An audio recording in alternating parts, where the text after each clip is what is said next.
اکیلا جو ایک دھاگا ہوتا ہے وہ بالکل فریجائل ہوتا ہے, انسگنیفیکنٹ ہوتا ہے, اس کی کوئی اہمیت نہیں ہوتی, لیکن together those threads become a master piece.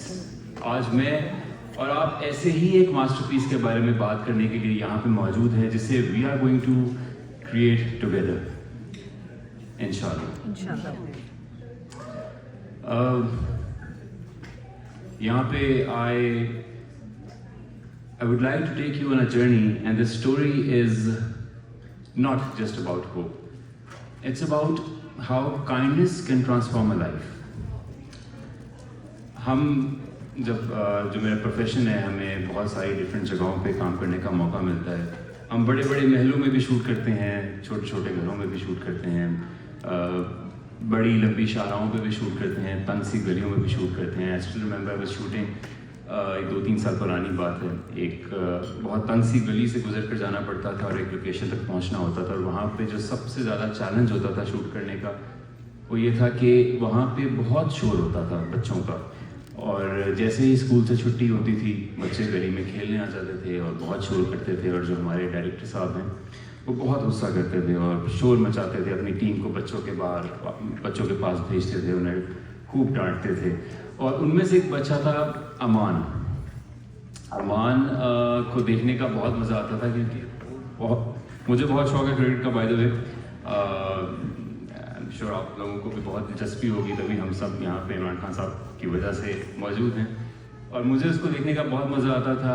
And what a talent, اور میں شیور تھا کہ اگر اس کو اپنے ٹیلنٹ کو یہ اچھے طریقے سے پرسو کرے تو وی کین سی ہم پلینگ نیشنلز یا کسی بھی اچھے لیول پہ وہ کرکٹ کھیلتے ہوئے ہم اسے دیکھیں گے.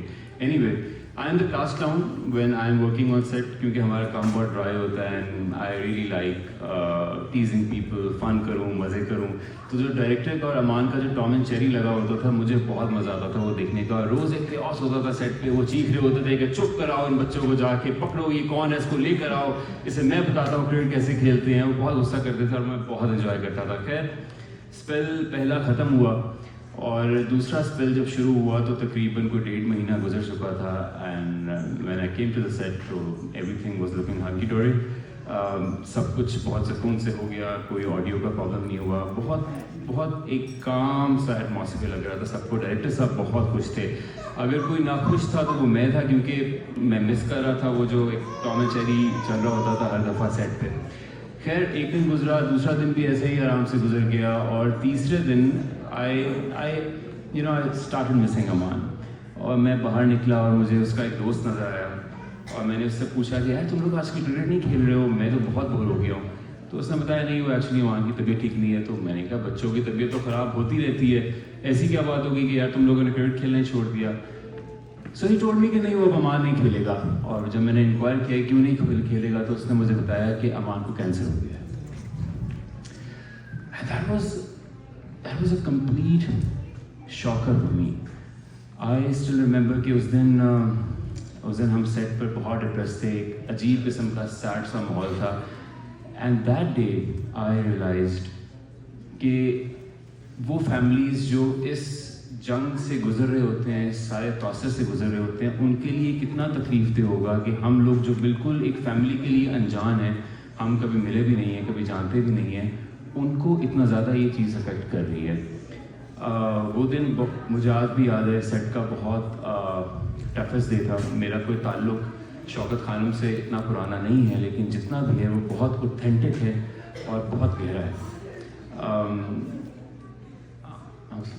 میں نے سوچا کہ امان کی فیملی کے بارے میں انکوائر کیا جائے, ہو سکتا ہے ان کو کسی چیز کی مدد کی ضرورت ہو. اور ایسے ہی ہوا. میں نے پتہ لگایا تو پتہ لگا کہ امان کے والد کا انتقال ہو چکا تھا, اور اس کی والدہ جو تھیں وہ لوگوں کے کپڑے سی کر امان کی تعلیم کا خرچہ اور گھر کی گراسریز وہ سب پوری کرتی تھی.